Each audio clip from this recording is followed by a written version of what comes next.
Good evening. We don't have anyone to introduce us, so I've been asked to kick off by saying, firstly, that isn't this wonderful that we're all here just to subvert the notion that nothing good can come out of the public sector? No. Well, the fact that I'm here barely actually has a relationship to that comment. I came from Boston. My wife and I came from Boston. Took 7 hours. In any society that hasn't been smashed by neoliberal policies of the kind you describe, it would have taken maybe an hour and a half, 2 hours. There is a train, the pride of the public sector, which I took for the first time in 1950, and it's about 15 minutes faster now than it was then when it makes the schedule, which is a chancy situation. So we decided to come by airplane and spent most of the afternoon on the runway. Well, Noam, what shall we talk about? Well, we can talk about the neoliberal assault on the world's population in the last generation, which you've written so brilliantly about. What strikes me, given the last quite eventful year of my life, what really strikes me is the major disconnect between the philosophy and ideology of neoliberalism and that which I encountered when negotiating, in inverted commas negotiating, when being dictated by the great and the good of the neoliberal international financial establishment. Now, think about it. If you take the great libertarians, the great neoliberals, who castigate all tax-funded activities, and you consider the reason why I'm here today and I'm not still the Minister of Finance of Greece. Why? It's because I refuse another 100 billion smackers, dollars, of a tax-backed loan to my insolvent government, which the creditors insisted that I should take. The three nines. It's astonishing. So here it is. So here you have the International Monetary Fund, the European Central Bank, and the European Commission insisting that our bankrupt state takes on another 100 billion under conditions that guarantee that we will not be able to repay the taxpayers of Europe that will be granting us that money. And that comes from neoliberals, who supposedly are against all tax-funded loans to government, and who supposedly believe that an insolvent entity doesn't have the moral right to take on more loans. But as you point out, 90% of those loans go to French and German bankers. That was the first loan. This loan, it would go from the one pocket of the creditors to another pocket of the creditors, so that they would maintain the pretense that Greece was not bankrupt. But effectively, what I'm trying to say is the intense hypocrisy of the neoliberal establishment, which is not really even interested in sticking to its own neoliberal ideology. This is just 19th century power politics of crushing anyone who dares stand up to them and say a simple word, no. But I think that's actually traditional.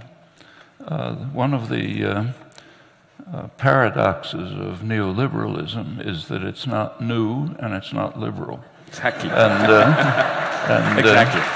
If you look at what you describe is a form of hypocrisy, but the same is true of saying that we should not support tax-funded institutions. The financial sector is basically tax-funded. Of course. You recall the IMF study of the leading American banks, which determined that virtually all their profits come from their implicit government insurance policy, cheap credit, access to higher credit ratings, incentives to take risky transactions which are profitable, but then if it's problematic, you guys pay for it.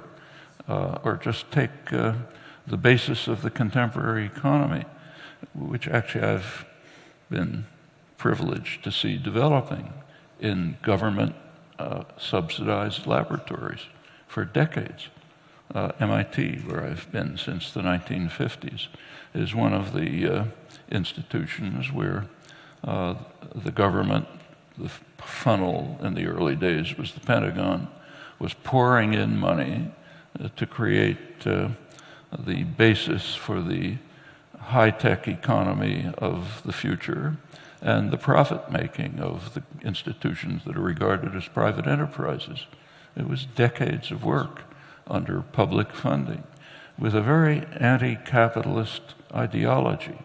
So according to capitalist principles, if someone invests in a risky enterprise over a long period and 30 years later it makes them profit, they're supposed to get part of the profit. But it doesn't work like that here. It was the taxpayer who invested for decades. The profit goes to Apple and Microsoft, not to the taxpayer. Indeed. If you take an iPhone apart, every single technology in it was developed by some government grant. And for every single one. And for long and some period. of them by government grants from other countries, like Wi-Fi from the Australian Commonwealth. You see an interesting picture of it from a place like MIT or other major research institutions. So if you walked around the building where I work 50 years ago, you would have seen electronic firms, Raytheon, iTech, others, IBM, there to essentially rob the technology that's being developed at public expense and seeing if they can turn it into something applicable for profits. You walk around the institution today, you see different buildings. You see Novartis, Pfizer, big pharmaceutical corporations. Why? Because the cutting edge of the economy has shifted from electronics-based to biology-based. So therefore, the predators in the so-called private sector are there to see what they can pick up from the taxpayer-funded research in fundamental biological sciences. And that's called free enterprise and a free market system. So speak of hypocrisy, it's pretty hard to go beyond that. Quite right. This hypocrisy is fundamental to the whole enterprise culture of capitalism from the 250 years ago. I mean, the whole notion that there can be a market system which is at an arm's length separated from a state which is the enemy is the sickest joke in the history of humankind. If you think that, I mean, this narrative of private wealth creation, which is appropriated by the big bad wolf, the state, on behalf of trades unions and the working class that need a social welfare net, is just a preposterous reversal of the truth. That wealth is being created collectively and appropriated privately. But right from the beginning, I mean, the enclosures in Britain would never have happened without the king's army. That's and without state brutality for pushing peasants off their ancestors' land and creating the commodification of labor, the commodification of land, which then gave rise to capitalism. Just half an hour ago, we were being shown, some of us, the magnificent collection of maps of the city of New York in this wonderful building. And you could see in one of the maps of Alabama the precise depiction of the theft of land from Native Americans, the way in which it was parceled up, commodified. Now, that would never have happened without the brutal intervention of the state, which And created the process of privatization of land and therefore of commodification. Actually, one of my favorite passages from Adam Smith is where he gives advice to the new colonies, to newly liberated colonies, as to how they should pursue sound economics, which is pretty much what the IMF tells the third world today. What he said is the advice was you should concentrate on what was later called comparative advantage, produce agricultural products, you're good at that, export furs, fish, and so on. But don't try to produce manufacturing goods, because Britain, England, has superior manufacturing goods. So therefore you should import them from England. They're good at that, you're good at cotton and corn. Incidentally, the cotton was hardly by free enterprise. And you should certainly not try to monopolize the resources that you have. And if you pursue those practices, then everybody will be better off. Economic theory proves that. Well, the United States happened to be free of English control. So therefore they were able to do the opposite, just as England had done. High tariffs to block British goods enabled them to create a textile industry, the beginning of the Industrial Revolution. Later in the century, a steel industry, blocking superior British steel, and right up to the present, as I've mentioned, with high tech. As far as monopolization is concerned, the U.S. made a major effort to monopolize the basic resource for the early Industrial Revolution, namely cotton. That's the oil of the 19th century. And the U.S. had most of it, not all of it. And the conquest of Mexico, which was not exactly by free enterprise, was largely undertaken to try to gain a monopoly of cotton, which would overcome the major enemy in those days, which was Britain. Britain was the big force, the enemy. And the Jacksonian presidents, Tyler, Peirce, mid-19th century, their position was that if we could monopolize cotton, we could bring England to our feet. That way we could really defeat them. They didn't quite make it, but made a lot. Incidentally, that effort was what Saddam Hussein was charged with in 1990. The charge was ludicrous, but the charge was he was going to try to monopolize oil and bring us all to his feet, which was crazy. But the U.S. did try to monopolize cotton, and that's part of the way in which power shifted from England to the United States. I think that's a pretty good record of the way sound economics has worked over the years. There have been places where sound economics was applied, liberal policies. It's called the third world. And it's not an accident. You take a look at the global south. One country developed, Japan, the one country that was not colonized. Take a look at East Asia, the tigers of East Asia. One exception, the one that was conquered by the United States, 1898, with a couple 100,000 people killed and stays semi-colonized, not part of the Asian tiger explosion of industrialization. The pattern is just uniform, but somehow hasn't entered economic theory. Wonder why. You're an economist. Well, the reason why it never entered economic theory was because economics in universities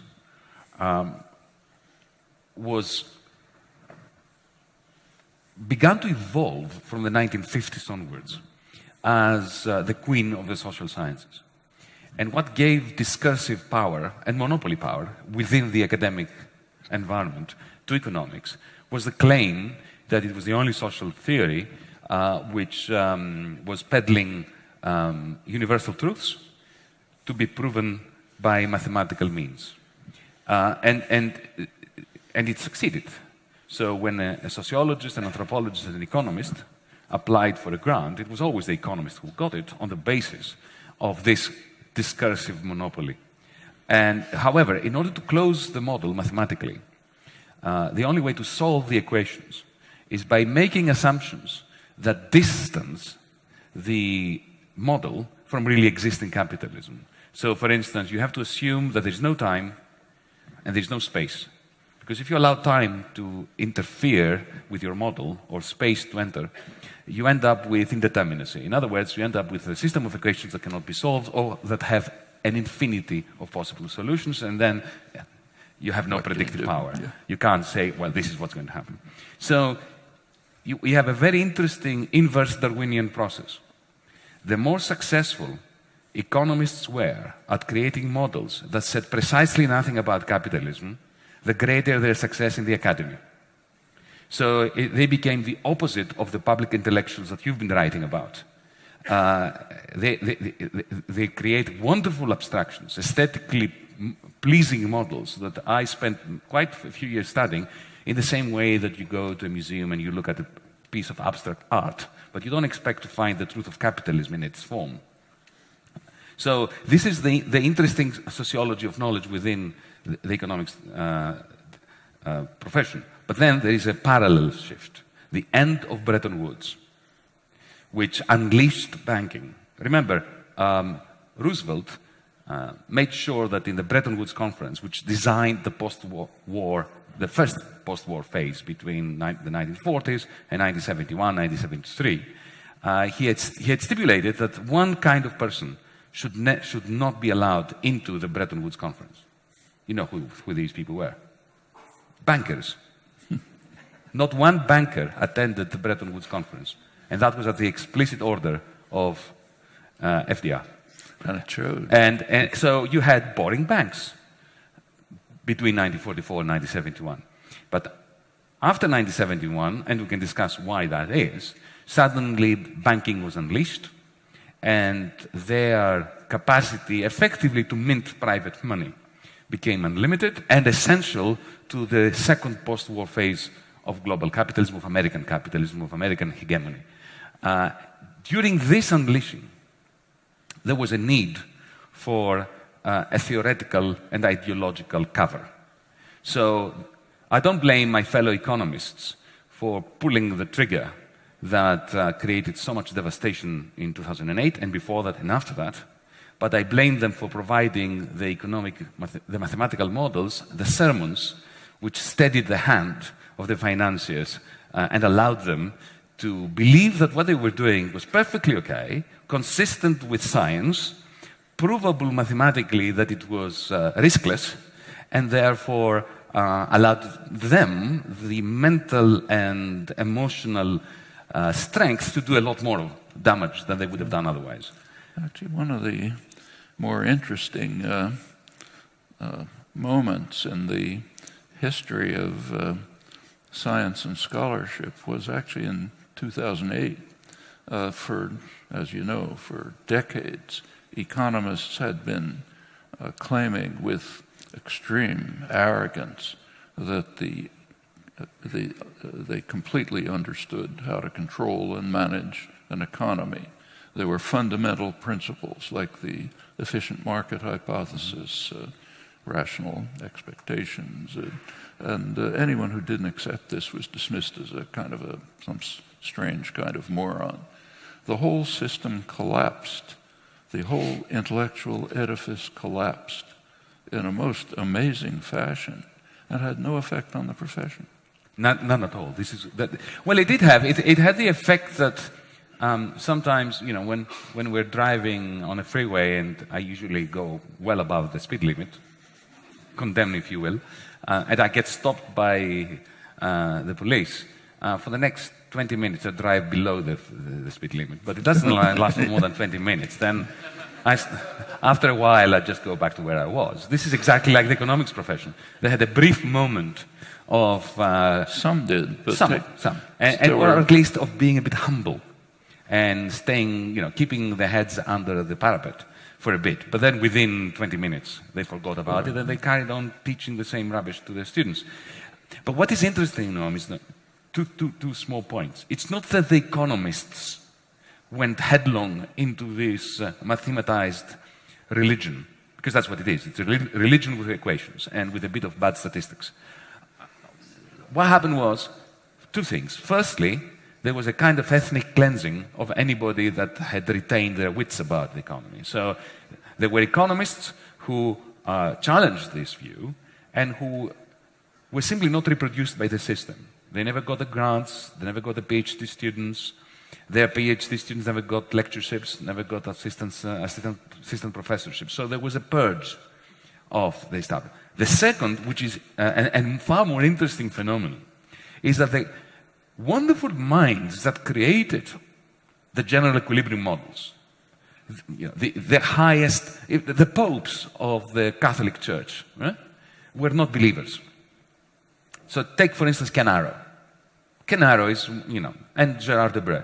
They're the ones that John Nash, they established the mathematical theorems upon which all this hypocrisy is based. Now, these people, Kenaro, I remember in the early 1990s, he was giving a talk at NYU. And there were about 20 people. It was a highly mathematized paper. Okay, so he was enthusiastically going through the equations, and one of the professors there interrupted him at some point and said, "Professor Arrow, equation 3.3 reminds me of the argument in favor of this kind of tax as opposed to that kind of tax." And Ken stopped him immediately and said, "My dear boy," he was a bit condescending, I think rightly so, he said, "you are confusing that which is interesting with that which is useful. This is interesting. If you try to apply to anything real, it's dangerous." So the gurus, the popes, understood that this theory was examining a post-capitalist world, a world without labor markets, without labor exploitation, without monopolies, without even the slightest of capacities to alter prices on the behalf of employers, of entrepreneurs, of conglomerates, a world without firms. Because what is a company? A company is a market-free zone. It's a hierarchy. It's a small Soviet Union with Gosplan and central planning. If you look at Google, if you look at Microsoft, that's what it is. Then you have Coase's theorem. That's a big help. Yes, yes. But the Coase's theorem is taught for 5 seconds and then forgotten. Yeah. In order to make them feel that they've said something about the reason why firms exist. Yeah. But then in those models that produce the macroeconomic policies that were applied even under Clinton, especially under Clinton, there are no firms. There's no time, no firms, no space. Everybody resides on the same point in space so that there are no costs of transport or anything like that. So imagine a world in which economic policy is predicated upon models that assume there is no time, space, firms, profit, or economic rent. Or monopolies. It's time to get really scared. There's a question that I'm sure you know the answer to from your own experience, which has kind of puzzled me about contemporary economists, has to do with the IMF and your experience as Greek finance minister. From what I can see from the outside, it looked as if the IMF economists were pretty harshly criticizing the austerity policies of the Troika. But the IMF itself was strongly supporting them. What was going on in there? Well, this is exactly what was happening, and is happening to this very moment. WikiLeaks leaked a wonderful conversation between my old friend Paul Thompson, who made his name by crashing the Greek economy and then, as a result, being promoted to IMF chief in Europe. And his successor, a Romanian lady going by the name of Delia Velculescu. Just read this exchange. Just read it. It came out a few weeks ago. WikiLeaks, go and look at it. It's fantastic because they're telling the truth. And they're telling exactly what you're saying. They are admitting that which Paul Thompson and I have had this conversation. First time I met the IMF's chief in Europe was in a hotel in Paris, and I was elected with a mandate to negotiate a debt write-down for the Greek debt, against the troika of lenders, against the wishes of the creditors. But at the same time, because I had a mandate to negotiate, not to clash with the creditors, I was prepared to clash if I had to, but my intention was not to clash. My intention was to come to an honorable agreement between us. So because I knew that the German government had a very serious political problem going to the federal parliament in Berlin, to the Bundestag, and admitting that the money they had given to the Greeks was not money to the Greeks, for the Greeks, but money for Deutsche Bank, and therefore they were never really expecting to get it back. So this is why we're going to give the Greeks a debt restructure. That's what Mrs. Merkel should have said to the Bundestag, but of course this is not something she could have said and remained the Chancellor of Germany. So I knew that the Germans had a political problem admitting to what they had done in the sense of having given money to the Greeks, so that effectively the German taxpayer and the Slovak taxpayer, because they spread the risk like good financiers do to the other Europeans, effectively they were bailing out their banks a second time in 12 months. So, of course, I knew that, and I was trying to find a formula that would allow our debt to become more manageable and less toxic for the Greek people, while at the same time achieving a kind of political arrangement with Berlin that would make it palatable for them to say yes to it. So, first meeting with Paul Thompson, I come to him with a proposal for the kind of debt swaps, financial engineering that Wall Street is very good at. Not the kind of thing that one expects from a left-wing Minister of Finance, but I wanted to make things work at that point, not so much to go and clash with them. And you know what he said? Oh, this is too mild. We need to take a large chunk of your debt and write it off immediately. I said, well, that's music to my ear, Paul. How are you going to convince Wolfgang Schäuble to do this? Oh, I said, well, that's a problem, you know. But we'll find a way.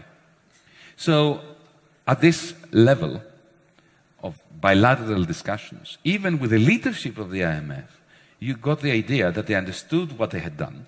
They knew that they had done a nasty deed. They were subterfuging what they had done. There was a bailout for banks presented as solidarity to a suffering nation. And they were trying to do something about it. But then, when it came to the final settlement, as creditors, they stuck to one another. They remained loyal to one another. They spread the rumor that our government was putting forward impossible demands, that we didn't want to reform, that we had no proposals. We came to them with financial engineering proposals from Wall Street. They had nothing to suggest except for these signals that they were emitting. But I think the most important discussion I had was with somebody really high up in the IMF. The name will not be mentioned. Higher up than Paul Thompson, you can imagine. After 10 hours of negotiations, when we got into the nitty-gritty, these extremely boring meetings with aides, with advisors, with experts, with committee on pensions and another committee on VAT, and other. In the end, we ended up together and we had a discussion, confidential discussion, tete-a-tete. And I heard the following words. Yanis, of course you're right. These policies we're trying to impose upon you can't work. I thought, oh no. You know, deep down, I don't know whether you have this. You probably don't. You're Noam Chomsky, you wouldn't. But I'm less experienced in this game of clashing with powers that be at that level. And deep down, I think if I psychoanalyze myself, I really wanted to think that the adults know what they're doing. And that I'm the child that is recalcitrant and kicking and screaming. But deep down, the adults, you know, the people in power at the top of the IMF know what they're doing. And my complaints and protestations, maybe they're not completely accurate. Maybe they know more than I think they do. But when these people turn around to me and say, you're right, it can't work. What we are trying to impose upon your nation can't work. But, Yanis, you must understand, we have invested so much political capital in this program. We can't go back. And your credibility, my credibility, depends on accepting it. I think that answers your question. Well, how do the participants in the Troika deliberations react to the technical papers that are coming out from the IMF economists saying, their own economists, Blanchard, others saying, these policies of austerity under recession are just destructive. It's very simple. They ignored them. What do they say? In the Eurogroup, these were never mentioned. I mentioned them. I quoted chapter and verse from their own statisticians and economists, like Olivier Blanchard and those people. I quote. There was also a remarkable study from the IMF showing that the liberalization of labor markets, the removal of protection of labor, of trade union protection, of trade union rights, protection from unfair dismissal and all that in the end is counterproductive when it comes to competitiveness and productivity. The IMF came out with this in the spring of 2014. A beautiful report. It could have been written by a progressive economist from New School, right? What exactly did it conclude? But what did it conclude exactly? It concluded that these labor market reforms that the IMF had been pushing down the throat of countries from Africa to Asia to Europe, they don't work. They do not enhance competitiveness, especially when investment is subdued, which was always my argument. So I quoted that as well in the Euro. I might have been singing the national anthem of Sweden. It was exactly the same thing, because you've got to understand that these meetings are quite brutal. They have already decided what they're going to do. The ministers are treated like vermin by their own minders and by the representatives of the Troika. Something that very few people know is that the Eurogroup is actually led by the Troika, not by the finance ministers, the elected representatives of the nations. So you've got the head of the Eurogroup, who is usually, let's face it, appointed by Dr. Wolfgang Schäuble. Then next to him, there is the real ruler of the European Union, a gentleman called Thomas Wieser. Nobody has heard of him. But he wields the real power. What is his position? He's the head of the Euro Working Group, which is a cabinet under the Eurogroup. The non-existent group. Yes, they are the shadow cabinet of the non-existent Eurogroup. Yeah. And this gentleman has been around now for years. How does the Eurogroup get established? You don't discuss this in your book. You just say it's there. I think it just sprung out, out of the shell, like Aphrodite in Cyprus. Look, when we created in our infinite wisdom a common currency, and we had a common central bank, but without a state to correspond to the central bank, and went up with states that didn't have a central bank, because that common central bank was created on the proviso that it would not come to the assistance ever of any of the states of which it would be the central bank. Right. They decided that, well, every now and then, the finance ministers of these nations that now don't have a central bank, but they have created a common central bank, should get together and discuss economic policy to coordinate. So this is how it emerged. It's not in any treaty. And do you know how I found that out? So the Eurogroup consists of the finance ministers? Yes, well, that was the initial idea. The finance ministers, and one of them chairs it. Before Dijsselbloem, who is now the president, it was the head of the largest tax haven in the world, Luxembourg, certain Jean-Claude Juncker. The United States is getting close. Not as badly as Luxembourg. Not as badly as Luxembourg. A couple of states. Yes, it's close, but not as bad. Not at that level. But ever since this Eurozone, which, by the way, the Euro is a carbon copy of the gold standard of the 1920s. It was created in the image of the gold standard of the 1920s. So you know what happened to the gold standard of the 1920s. It gave rise to the roaring 20s, to immense financialization, immense concentration of industrial power, funded by the consolidation of the financial sector, and then Wall Street in 1929. Enormous inequality. Of course, also, enormous inequality, which is the result of this easy private money minting by the financial sector. And when the chickens came home to roost in 1929, the common currency of that era, the gold exchange standard, collapsed, started fragmenting. Very soon, the Germans hated the French hated the Germans, everybody hated the Greeks, and we descended into the abyss of the 1930s and 1940s. After our generation's 1929, which took place in 2008, guess what happened? The gold standard started fragmenting. It was called the euro in Europe. And very soon after that, the Germans started pointing moralizing fingers at the Greeks. The Greeks remembered the Nazi occupation. Everybody hated the French. And we are now in a state of disintegration where the refugees are the problem. Actually, you should bring up 1953, the London Agreement, which most people don't know about. That's rather critical. Of course. Maybe you want to But say let a me few just words answer, about that. complete the story about the Euro. I'll just tell you the story of how I found out that the Eurogroup doesn't exist in law. By the way, one more point. After our country started to go failing... Is it inconsistent with European law or just no, it doesn't exist in to law. it? It's kind of orthogonal, no connection. It's outside the framework of European law. Now, do its decisions impact, how do its decisions impact it makes all the important decisions that determine the future of Europe.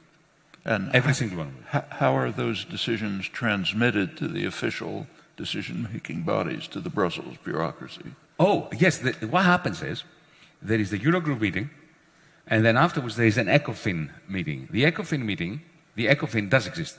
It's the meeting of all the European Union finance ministers, including the ones that are not using the euro. So George Osborne from Britain is there, the Danish finance minister is there. And what happens, it's a rubber stamping process. So whatever the Europe has decided, ECOFIN says, okay, we agree. And there's never any debate. No debate. Yeah. No debate. But let me tell you, this is quite interesting. How I came to understand that this is a paralegal group. At some point, the Troika, inside the Eurogroup, because now it's not just the finance ministers, the IMF, Lagarde is sitting there, Thompson is sitting there, the European Central Bank is sitting there, the Commission is sitting there, they set the scene, and then the vermin, us, the finance ministers, simply nod. And the IMF, happily. The IMF has no reaction to the Eurogroup decisions? Well, it's in the Eurogroup. The IMF is part of the Eurogroup. It's astonishing, isn't it? Yeah. So they're represented in the Eurogroup. Well, let me give you an example. When the ultimatum was presented to me on the 25th of June, on a take it or leave it basis, and what that meant was that if I said no, I'm leaving it, our banks would have been closed as they were 5 days later. Yeah. Right? So that's a pretty powerful ultimatum. It's like making me an offer that I can't refuse, even though we refused it. For a while. Until we caved in and then I resigned. But this is interesting.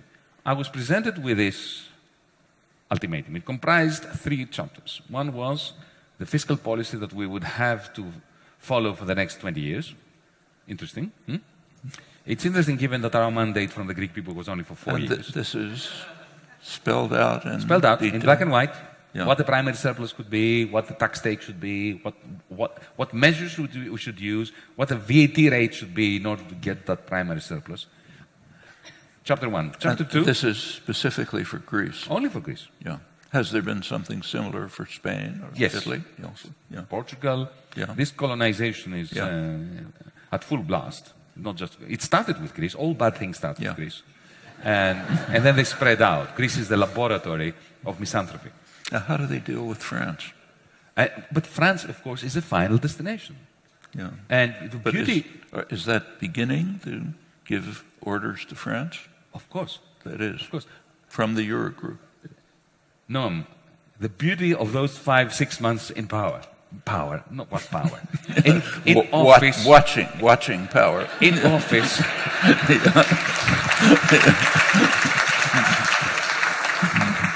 The beauty of it was, we academics, all our lives, we theorize about things. Okay, we try to get evidence, but we theorize. During those 5 months, I didn't have to theorize. And to answer your question about France, at some point I was having a very interesting conversation. I had many interesting conversations with the finance minister of Germany, Dr. Wolfgang Schäuble. At some point, when I showed him this ultimatum, and I said to him, it's a long story, but I'll cut it short. I said to him, would you sign this? Just let's take off our hats as finance ministers for a moment. I've been in politics for 5 months. You've been in politics for 40 years. You keep barking in my ear that I should sign it. Stop telling me what to do. As human beings, you know that my people now are suffering a Great Depression. We have children at school. that faint as a result of malnutrition. Can you just do me the favor and advise me on what to do? Don't tell me what to do. As somebody with 40 years, a Europeanist, somebody who comes from a democratic country, just Wolfgang to Yanis, not finance minister to finance minister. And to his credit, he looked out of the window for a while. And he turned to me and he said, well, the question that I'd actually asked him was, would you sign this? And he turned around and he said, as a patriot, I wouldn't. Of course, the next question was, so why are you forcing me to do it? He said, don't you understand? I did this in the Baltics, in Portugal, in Ireland. You know, we have discipline to look after. And I want to take the Troika to Paris. He said. Yes. So I don't need to theorize. It starts with Greece. Greece is a pipsqueak country. It's not that important. But you start with that small problem. You impose these unsustainable loans, which give creditors huge power, and then you start cutting, because the final intention, and I try to explain this in this book, is to curtail the Parisian elite's long-standing ambition to usurp the power of the Deutschmark for the purposes of expanding the French nation-state's reach and control of Europe. Also, I presume, for the Bundesbank to be able to control the French budget.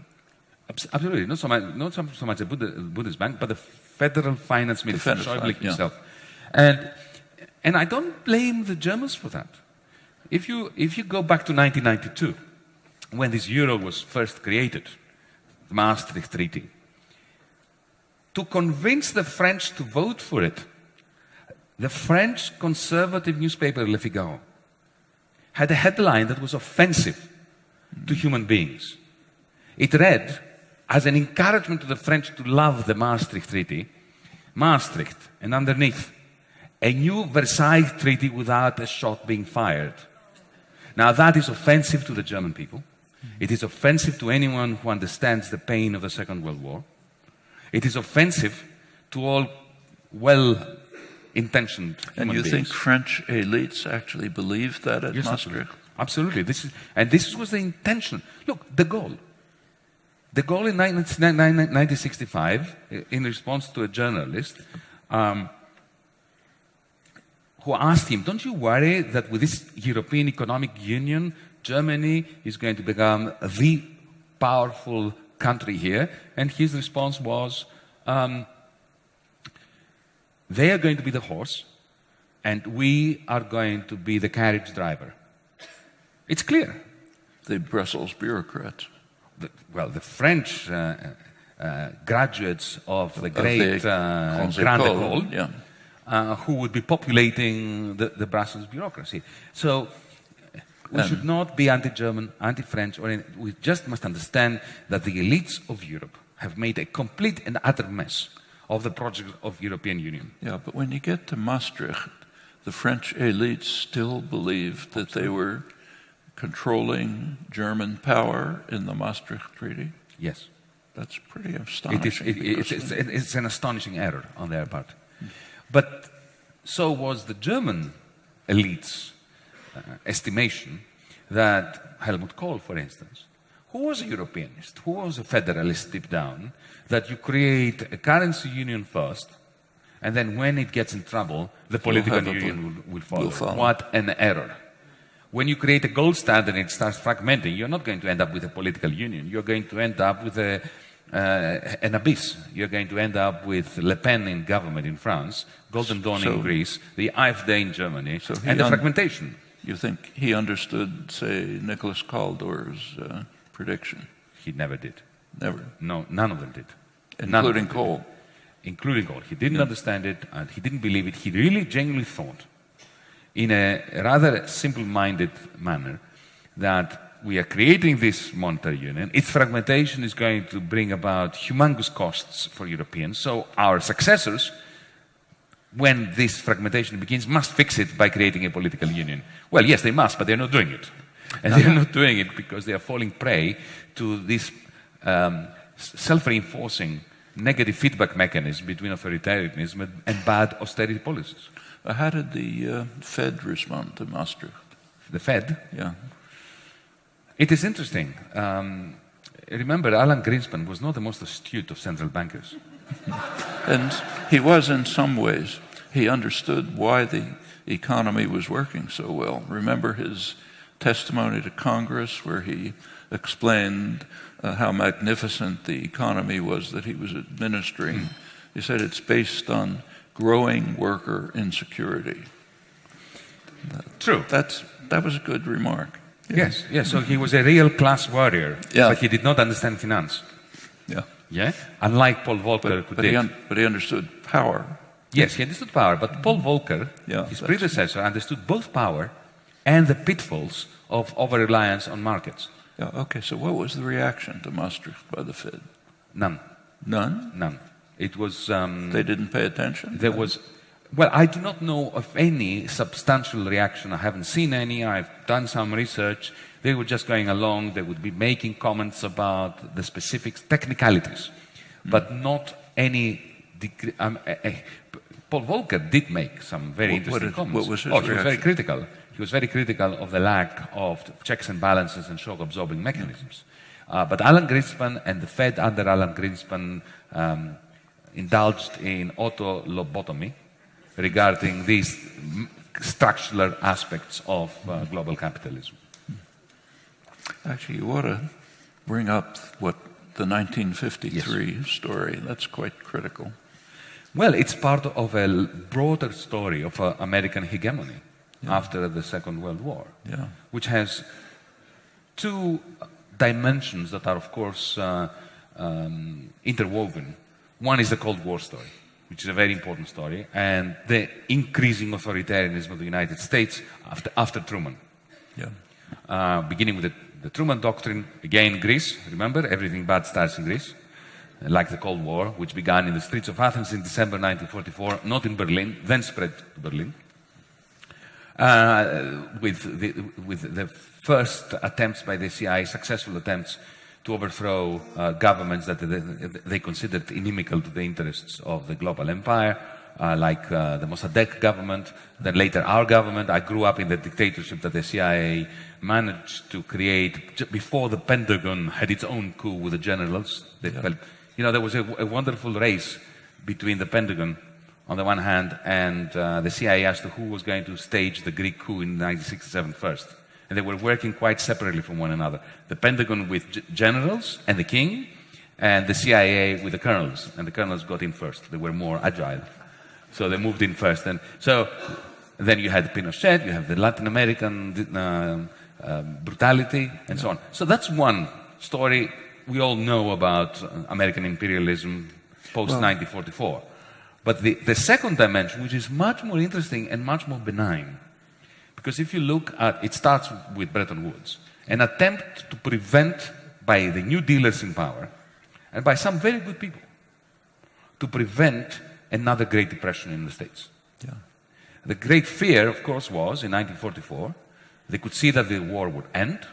They could see that the wonderful factories that were churning out the aircraft carriers, the tanks, the bullets, the jeeps, and so on, even if they were reconfigured to produce white goods and cars and consumer durables, there would not be sufficient demand within America for all those products that these factories could potentially make. So that eventually they would scale down investment at a time when the American GIs, the American soldiers, would be coming back from the front, and that would spear. And they called it the 1949 moment. They feared that in 1949, 20 years after 1929, there would be another crash. Famous dollar gap. Exactly. So they sat down and designed a magnificent global plan to prevent this from happening. They also knew there was a Cold War, of course. There was the pressing agenda of making sure that Europe doesn't fall to the communists and Asia doesn't fall to the communists. So the two dimensions were combined, and the global plan, of which the Bretton Woods system was just one part, entailed, just to put it as succinctly as I can, the following characteristics and dimensions. Europe would be dollarized. so that Europeans could buy the gleaming cars and the gleaming aircraft and washing machines from Westinghouse and so on and so forth, that America would not be able to absorb on American soil. Europeans were in ashes after the war, so they needed to be dollarized. So they would be allowed to recreate on their own currencies, but their currencies would be pegged to the dollar. Effectively, they would have the dollar in different form. And that was a fixed exchange rate regime. It's very similar to the gold exchange standard, but with a very big difference.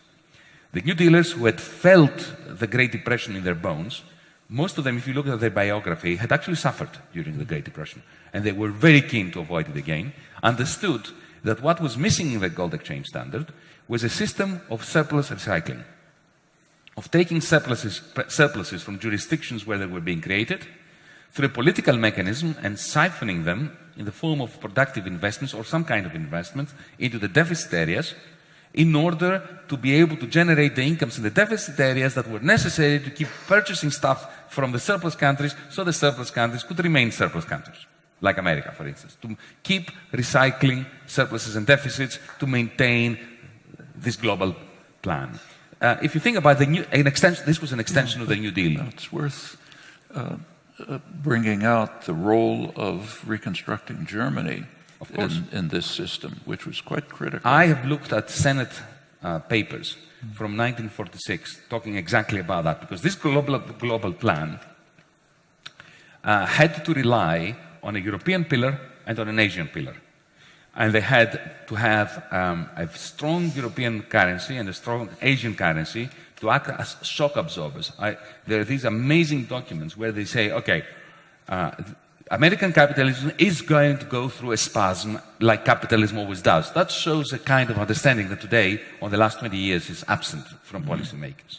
So they could see that there will be a recession. And the question they were asking, if we only have one currency after the war, because Europe was destroyed, and we would be dollarizing them. If we only had the dollar, any crisis in the dollar zone in America would be transmitted very quickly both to Asia and Europe, and maybe those shocks would be magnified instead of being dampened.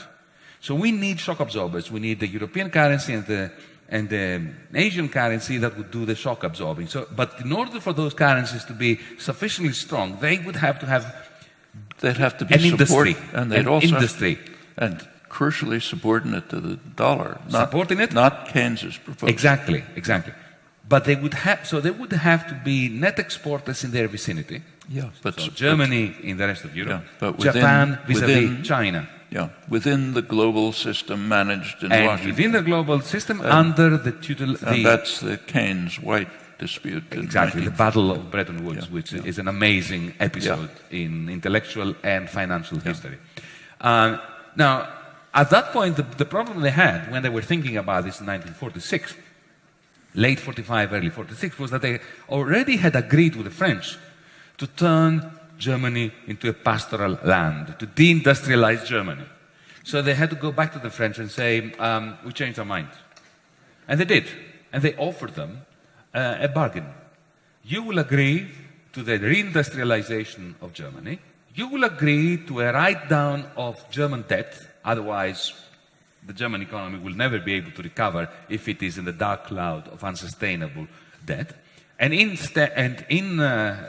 return, what we're going to give you is the leadership of Europe. This is the de Gaulle idea, that they are the drivers of the carriage and Germany is the horse that powers it. And indeed, this is what happened. If you think of where is the OECD? It's in Paris. What is the OECD? The OECD is a relic of the Marshall Plan. So the French were distributing Marshall aid in Europe. Think about Brussels. Brussels was completely and utterly designed by the French elites. Yeah. Think about the IMF. Why is Christine Lagarde the managing director of the IMF? Why was Strauss-Kahn the man? This is still the relic, if you want, the leftover of this deal with the French and the Germans.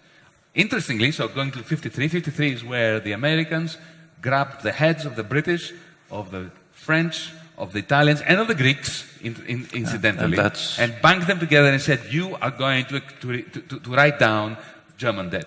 So Greece was owed money by Germany that it wrote off so that Germany could reindustrialize in the 1950s. And that illustrates the title of your book. The French got something in return. The Greeks didn't. The weak suffer as they must. Yes, indeed. But of course, I always like to leave a degree of optimism hanging in me there. So you may have noticed that my book the title ends with a question mark. And the emphasis is on the question mark. And the dedication is to my mother. And it says that my mother would have slaughtered with immense kindness anyone who dared say that the weak suffer what they must. And even the original expression comes from Thucydides in the history of the Peloponnesian War, when he recounts, as an Athenian, remember, Thucydides is an Athenian historian and soldier and general, who is recounting the story of when Athens sent a fleet with troops, the Marines, the Athenian Marines, to the island of Milos to crush the local society, the local city-state. Why? Because Milos refused to take sides in the Cold War, or actually the hot war of the time, between Athens and Sparta. And Athens had its own NATO in the archipelago of the Aegean, and it was very worried that if the millions are allowed to be independent, then the rest might get ideas that they want to exit NATO, the NATO of the time. So they sent the troops to crush them. And there is this interesting meeting when the Athenian generals meet the million representatives, delegates, to announce to them that, you know, your life is over, surrender quietly, and we will sell you as slaves. If you resist, we are going to crush you. And the millions gave them a Kantian argument, that you should never treat human beings as a means to an end. You should treat them as ends in themselves. Not exactly, but more or less this. They hadn't read Kant yet, remember? Of course. But it was more or less that kind of Kantian argument. You should treat those in a position of weakness in the same way you would want to be treated in a position of weakness, because one day you will be in a position of weakness, as the Athenians, of course, did become very shortly afterwards when they lost the war to Sparta. And the Athenian general responded, no, you've got it this wrong. The strong do what they can, and the weak suffer what they must. But Thucydides is telling us this story in order to allow us to criticize it. That's the question mark. Well, I think the real optimistic element in the book is the Condorcet quote about power really being in the hands of the masses, if they take it.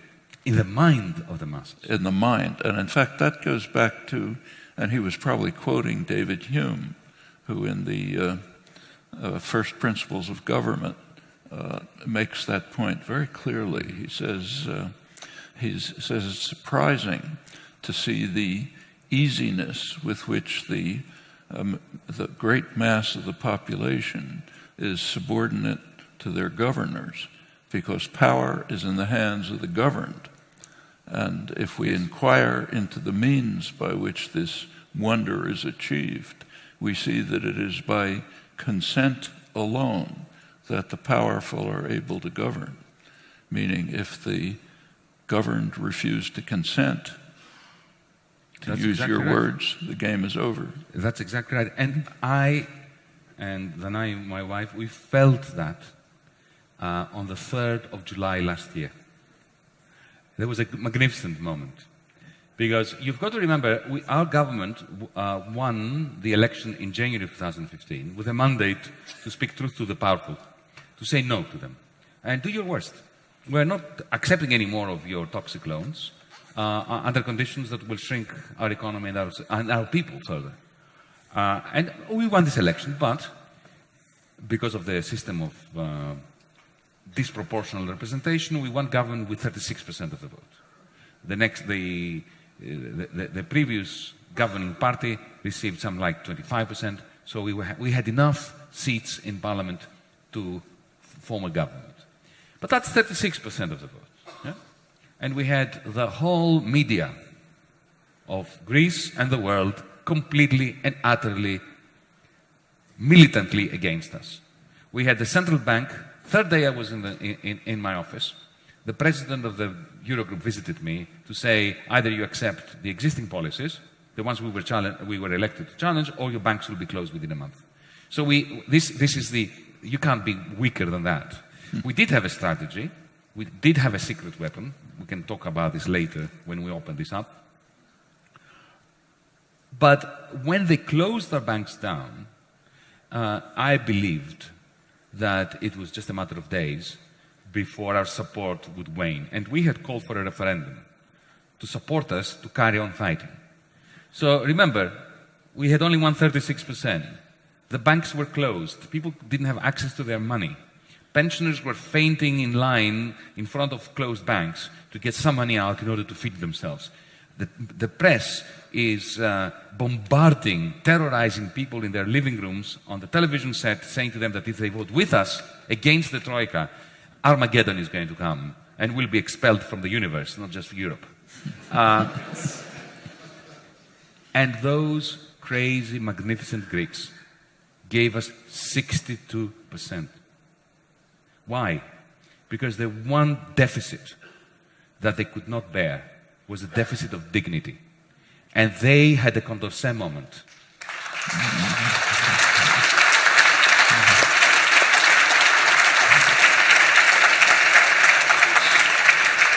So, what happens to Greece now? Well, unfortunately, that very night of the referendum, our government, my prime minister, surrendered. But now... And that, well, to answer your question, that surrender meant that we have the worst of the possible combination. We have a neoliberal ideology with completely anti-neoliberal policies. They increased the corporate tax rate. Harsher they conditions. Increased the VAT rate. They increased the income tax rate. They reduced pensions. They reduced wages. So they did... Even harsher conditions even than the ones you harsher refused. conditions. The Greek economy is fading. All business plans are going haywire.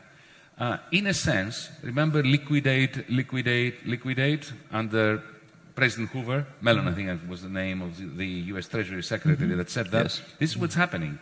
Complete liquidation of Greek business, the Greek state, and the Greek people. And all that is happening in the context of a 19th century gunboat diplomacy, the purpose of which is not so much Greece. It is how to keep France, Spain, Portugal. After my Prime Minister's surrender on the 13th of July, he signed the document of surrender. And you know what happened? The Spanish right-wing Prime Minister came out of the room wielding this document like this, in front of the cameras. And speaking in Spanish to the Spanish media, he said, "This is what you get if you vote for the Syriza of Spain, Podemos."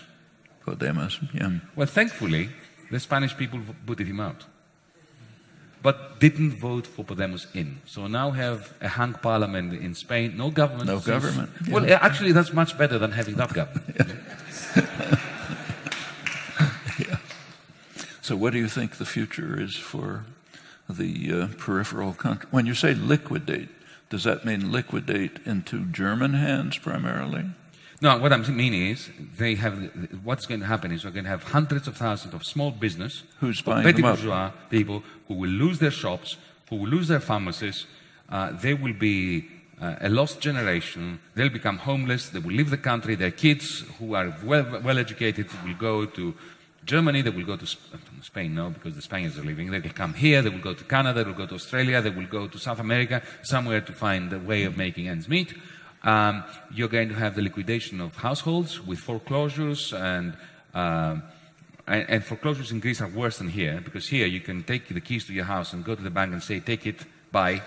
In Greece you can't do that. Even if you lose your house, you still have the debt. You carry it with you, like Mephistopheles walking around with hell around him.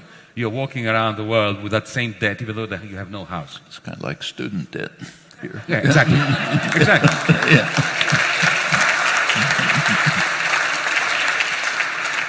So, in answer to your question, what is now the prospect of progressive politics and of hope in Greece? I think that now we had a window of opportunity in Greece to reboot this loan agreement and to reboot Europe, because had we succeeded there, then it would have really spread to Spain and to Italy and to the rest of Europe. We missed that. This is why I and some other utopians and recalcitrants throughout Europe, we've created what we call DiEM, the Democracy in Europe movement with our manifesto that Noam Chomsky signed, making me the happiest person in Europe. For a very simple reason. I think we are in a 1930 moment.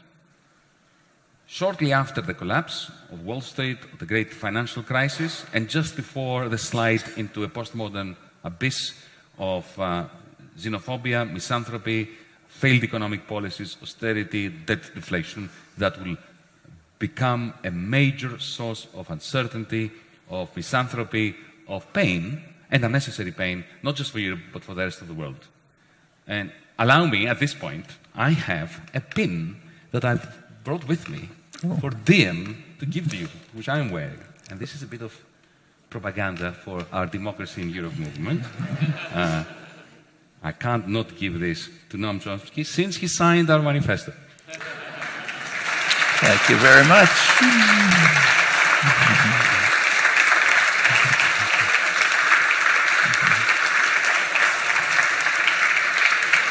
And I'm being signaled to that we have to open this up. It's a good point. To Q&A. It's a good point. It's good to end with a pin. So we're going to put a microphone here. I see a few faces. That's great. Thank you. Mr. Chomsky, Mr. Varoufakis. My question is about European integration policy, the then and now. We know that in 1992, the leaders of the day signed the Maastricht Treaty, which stipulated those convergence criteria to measure, I guess, similarity between economies, such that if they were able to fulfill those criteria, they qualified for the initial round of Euro membership. Are EU policymakers only looking at those criteria now, those debt deficit criteria, or are they looking at other measures of integration, given what we know about what's is that their only policy focus? Well, let me say that they never looked at those criteria. Those were bogus criteria. Greece didn't meet those criteria. Italy didn't meet those criteria. Far from it. The criterion was 60% of debt over GDP as a maximum. Italy had 100%. But of course, the whole point of creating the Eurozone was in order to stop Fiat producing cars that would remain competitive vis-à-vis Volkswagens through devaluation of the lira. So they needed Italy. So they violated their own criteria. They just ignored them. And they brought Italy, Greece. And you know how Greece got in? We had some smart people in the finance ministry and the Central Bank of Greece. And they copied exactly the same tricks that they used in it to let Italy in. And they said, well, we know what you've been up to. So if you let Italy in, we were doing the same tricks. We will present the same data, so either you have to keep the Italians out or allow us in as well. So this is how we got caught up. You've got to understand that it's a very hypocritical concept, the whole thing, the whole process. So there was never a question of integration, really. There was a question of expanding the limits of predatory financialization. Frank, what did Greece have to offer the Eurozone? Can I tell you what we had? We had no oil. We had really, I mean, we were not a traditional colony that had natural resources to be. What we brought to the Eurozone was a population with minimal debt and a lot of equity, because Greeks loathed debt. My parents' generation didn't have credit cards, personal loans, mortgages. They worked for 30 years, put some money aside, borrowed some money from an aunt or an uncle, and bought a house. Okay? So we were a dream come true for German and French bankers. We had a Protestant almost ethic in terms of indebtedness, very low debt, and a capacity, once the Deutschmark was extended to Greece. Okay? We had the capacity to borrow and borrow and borrow on the basis of very sound collateral. So this edifice was never designed to sustain an economic rise. Do you know which were the two countries that violated the Maastricht criteria first, before anybody else? Germany and France. France, yeah. Huh? So these rules were written not to be respected, but were written to be used as a club by which to beat the weak. and the ones who dare speak out against the irrationality of the system. Okay. Thank you. Thank you.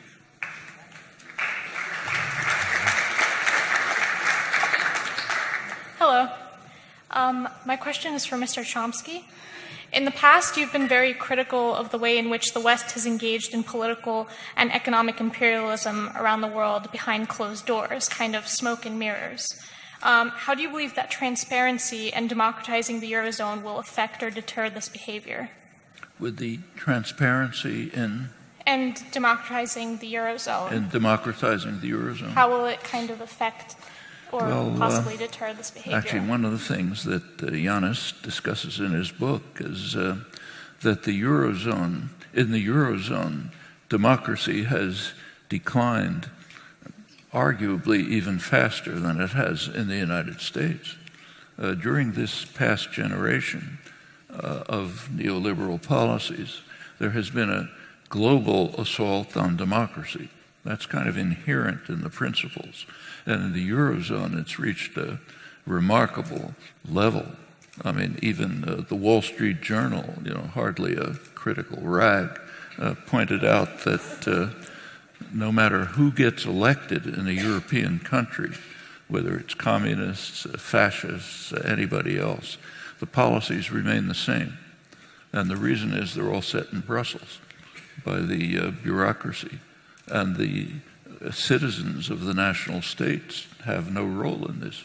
And when they try to have a role, as in the Greek referendum, they get smashed down. That's a rare step. Mostly they are sitting by passively as victims of policies over which they have nothing to say. And what Yanis said about the Euro group is quite striking. This is a completely unelected work group, not in any remote way related to citizens' decisions, but it's basically making the decisions, the choices and decisions. That's even beyond what happens here. Here it's bad enough, but that's more extreme. Well, let me add to this, just to clarify something. Actually, I will go further than Noam about Europe. The European Union doesn't suffer, or the Eurogroup, from a democratic deficit. It's like saying that we are on the moon and there is an oxygen deficit. There is no oxygen deficit on the moon. There is no oxygen, full stop. And this is official in Europe. In my first Eurogroup, as the rookie around, I was given the floor to set out our policies and to introduce myself, which is nice. And I gave the most moderate speech that I thought it was humanly possible to make. I said, I know that you are annoyed I'm here. Your favorite guy didn't get elected. I got elected. I'm here. But I'm here in order to work with you, to find common ground. There is a failed program that you want to keep insisting on implementing in Greece. We have our mandate. Let's sit down and find common ground.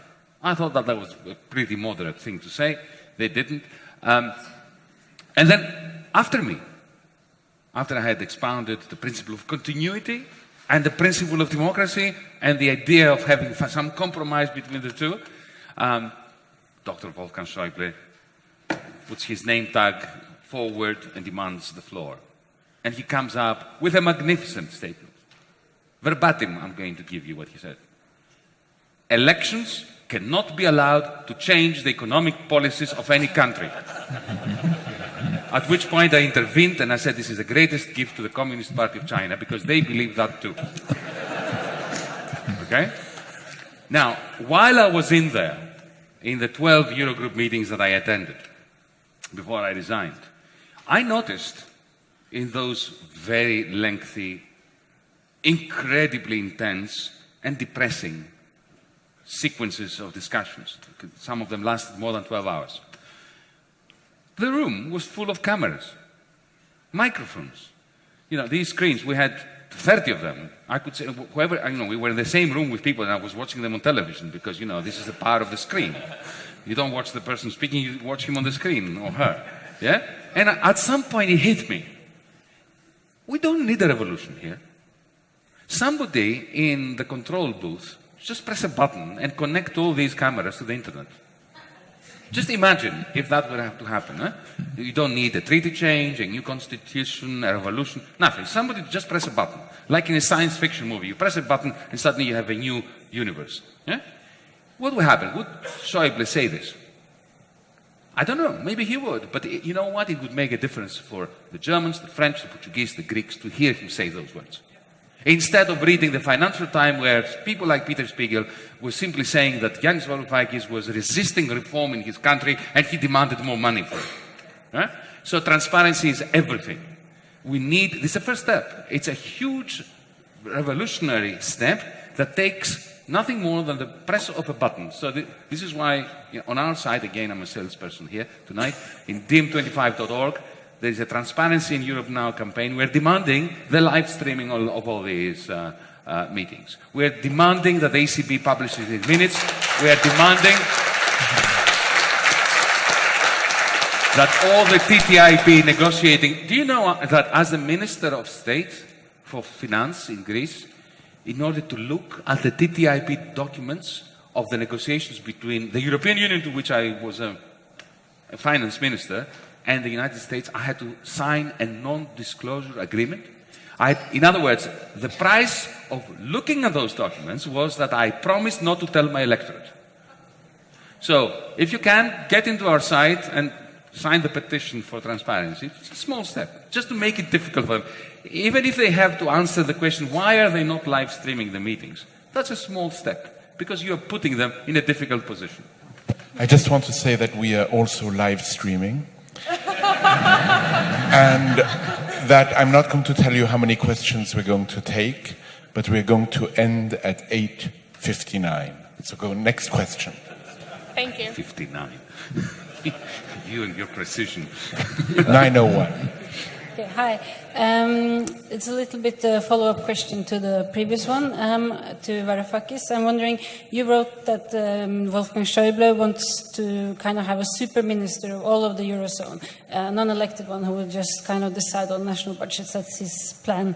But I'm just wondering, what would you propose instead? Because sometimes it's a bit unclear to me if you also want kind of a super minister, just elected one, or if you want more power over the budget taken back to the national countries. And also... What, a second question? Just one question. But also just the Eurozone, if you want to keep the euro in the long term, or if it should be maybe slowly... Okay, it's the same question. Yeah, same. Okay, let me be brief. What Schäuble wants, and I know that because he's written about it, we've discussed it, is a semblance of federation, where the Eurogroup becomes... He doesn't feel good that it's not legal. He wants to legalize it. And he wants to turn the president of the Eurogroup into the fiscal leviathan of the Eurozone. He doesn't call him that, but he wants him to be, if you want, the fiscal representative of, or treasurer, the treasurer of the Eurozone. But he wants to give this person a tiny little budget, tiny federal budget, 1% of GDP, nothing in other words. And the main function for this person will be to have a veto power over national budgets. Mm-hmm. Now, this is a monstrous notion. Let me give you an example. On the one hand, you have a parliament, the French National Assembly, voting in a budget. Okay? The budget of the French government is 50% of GDP. Half of the economy of France is controlled by the state. Okay? And now you're going to have a fiscal overlord in Europe that has a 1% budget. In other words, has absolutely no capacity to affect surplus recycling within Europe and stabilize European capitalism. But he is going to have, I was going to say he or she, but we know it's going to be a he, don't we? He is going to have the right to veto the budget that the National Assembly of France voted. And why? In order to keep countries within the fiscal constraints of the Maastricht Treaty, which has so abundantly and spectacularly failed. And let me give you an example of why this is just mad.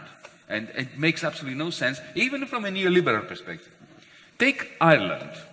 Ireland, before 2008, was the blue-eyed boy or girl of the international neoliberal Washington consensus. They had turned their markets so elastic that they resembled a circus. They had a debt to GDP ratio of 25%, half that of Germany. They were never above budget. They had a surplus. Actually, they had a surplus in the equivalent of their federal budget, right, or their state budget. So they were the model country, the model citizen of the neoliberal mantra. Okay? Now, of course, if you look at what was happening in the private sector, they had gone crazy with, there was a frenzy of indebtedness, like here in Wall Street and so on and so forth. The moment the credit crunch began after Lehman Brothers, the developers went bust. The developers' loans to the Anglo-Irish Bank and the various other shady banks in Ireland went bad.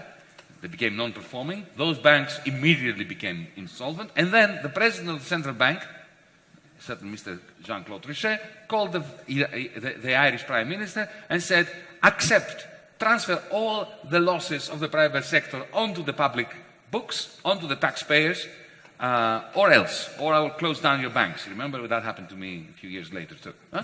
And at that point, suddenly, Irish public debt went from 25% to 120%. Now, what would the fiscal overlord do then? Nothing.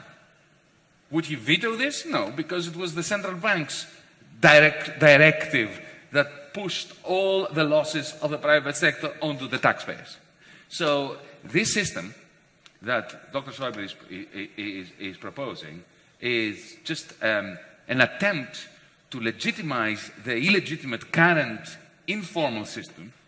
It has absolutely no capacity to stabilize European capitalism. The only thing it will do, it will formalize the current impasse. You're asking me what I want. I would like a federal democracy. I would like a European Parliament. I would like a federal government with a substantial budget, with proper surplus recycling. And I would like to have a European Union constitution that is 15, 20 pages and not written by a failed former president of France that scripts the preface that happened in 2005, beginning with the rights of capital. You knew that, didn't you? That there was an attempt to write the European Union Constitution, which began the preface, the Bill of Rights, was all about the rights of capital. This is you can't make it up, can you? Schäuble's comment about elections. Yeah. Hi. First of all, I'm very honored to be here in front of both of you.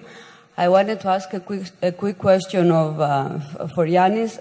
To what extent do you agree with the notion that the Greek government was caught in a tragic circumstance and they did what their options allowed them to do at the time, given that the other option might have been an exit from the euro combined with the refugee crisis that they have now?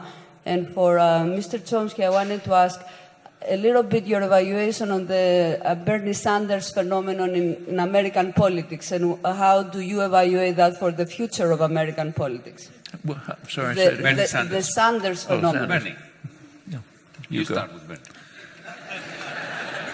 Well, Bernie Sanders is an extremely interesting phenomenon. He's a decent, honest person. That's pretty unusual in the political system.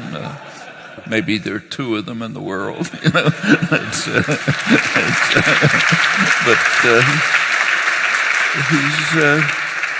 He's considered a radical and extremist, which is a pretty interesting characterization, because he's basically a mainstream New Deal Democrat.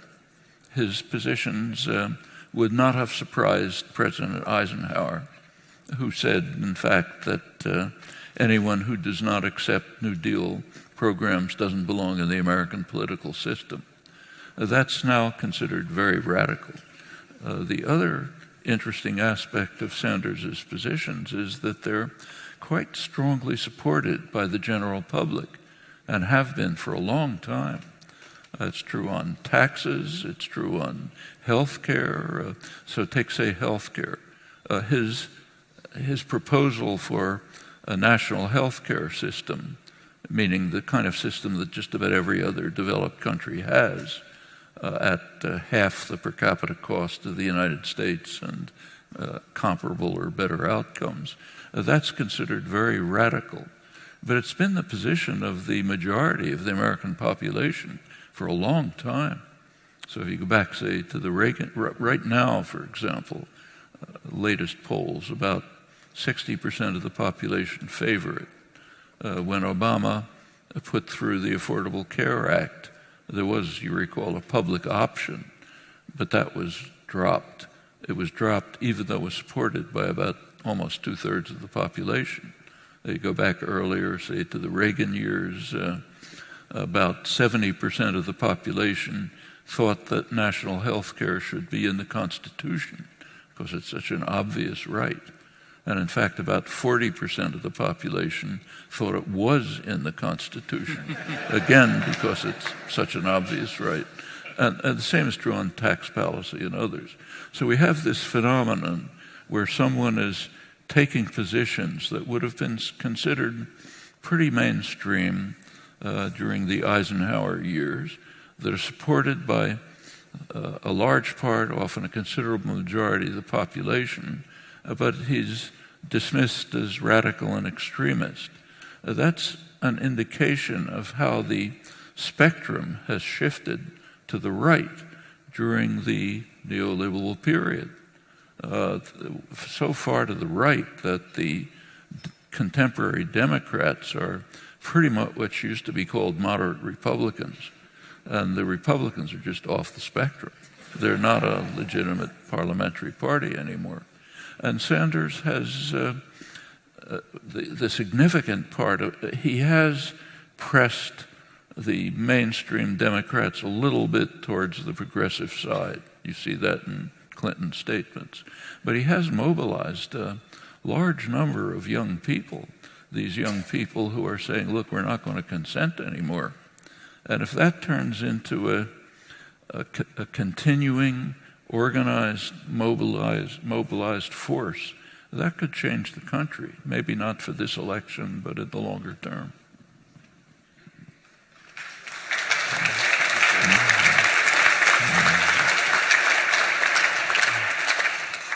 I'm going to answer your question by saying, and I hope you don't consider this to be too harsh a judgment of your question. I will say that embedded in your question is the most toxic form of TINA, of the proposition that there is no alternative. The idea that in the end we had to surrender because the alternative would be worse, effectively denigrates the 62% of Greeks who ordered us not to surrender. And it denigrates those of us who actually want government. Because if what you're saying is right, we were naive. We walked in there and we thought that with the power of rationality and the force of our personality, we would convince the troika of lenders to be kind to us, that we would rely on the kindness of creditors. No, we were not naive. From 2012 to 2013, I had long conversations with our team, the team that eventually became the negotiating team, the government, the inner cabinet, the war cabinet as we called it. And we were talking about how are we going to respond to the threat of bank closures that would happen on the first day of our government. And we had worked out a plan of what our retaliation would be. I won't bore you now, we don't have the time. I've spoken about this extensively. We would have to haircut the bonds that the ECB held that were in Greek law. It was perfectly simple to do it. We would not end up as Argentina because it was Greek law. The ECB would have to come to a Greek court to contest it. They would not be dragging us to Luxembourg, to London, or to New York. And that would have crippled QE. It would have brought down, with a very high probability, the euro. So if they closed down our banks, we had a weapon by which to retaliate. We were planning a parallel payment system in case the banking system was in disrepair and could not be used for transaction. We had that agreement. It's the only reason why I stood in front of the Greek people and I asked them to vote me in. I didn't ask them to do this in order for me to go in there and go into the Eurogroup and give nice speeches and hope for the best. And we did not see this through. To say that it was inevitable that we would surrender and that the alternative would be worse is effectively to confirm that there is no alternative to barbarism. And I shall not confirm this.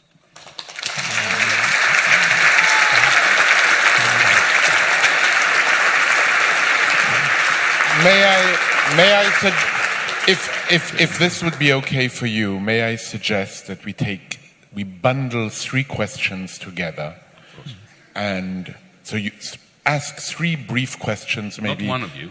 You ask one. You ask one question, you ask one question, and the gentleman there asks one question, and the others who are there, I applaud you for being so hopeful. Please. Just one after another. Thank you very much for this conversation, and I would like to ask my question to both of you. You have discussed the situation in Spain, and we have just found today that after 4 months without being able to form a government, there will be new general elections on the 26th of June. So my question would be, which would be your message in this critical juncture in the battle of ideas in Europe for the Spanish people and also for Podemos? Thank you. Question number 1. Question number 2. Yes, thank you for a fascinating evening. Austerity is bankrupt. It's bankrupt empirically. It's bankrupt intellectually. It continues to be imposed on the people of Europe. You have framed this tonight as primarily a political conflict, primarily between Germany and France. Can't we interpret this as an agenda by people who have no particular political or national allegiances to impose Reagan and Thatcher-style capitalism on the core of Europe, including Germany? What happens to German pensions at the end of this game? And the last question. My question was concerning some of the other peripheral countries in Europe. Ireland, Spain, and Italy, and their national governments did not support you last year during the crisis. Now, would you comment on that? And also, what do you think the prospects for those countries are now, economically?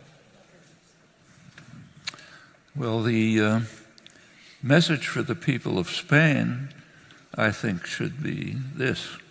That's what they should be voting for, and they can achieve it. Go back to David Hume. Power is in the hands of the people if they don't consent, and that's critical. I have nothing to add to this. I'll try to combine it with the last question, because what applies to the people of Spain applies to the people of Italy, to the people of France, but indeed also to the people of Germany. And that brings us to the other question as well. We're in it together. The notion that Europe is split between North and South, and the North is populated by all the ants, whereas the grasshoppers have congregated to the South and to Ireland, is a very strange and odd idea. There are ants and there are grasshoppers everywhere. What happened before 2008 was the grasshoppers of the South and the grasshoppers of the North got together into a splendid alliance of debt-driven frenzy. They were the bankers, they were the spivs, they were those who predicated their growth on transfers from the European Union budget to create motorways that went to nowhere, Olympic game sites in Greece, and so on and so forth, and they became fabulously rich. This was the alliance of the grasshoppers. The ants were working very hard and were finding it very hard to make ends meet during the good times. And then when the grasshoppers' empire collapsed, it was the ants of the North and the ants of the South that had to bail them out.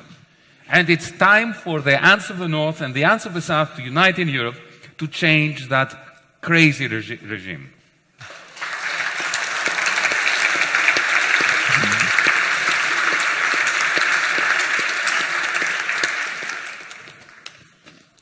Any final words? I want to pay my respects to this institution.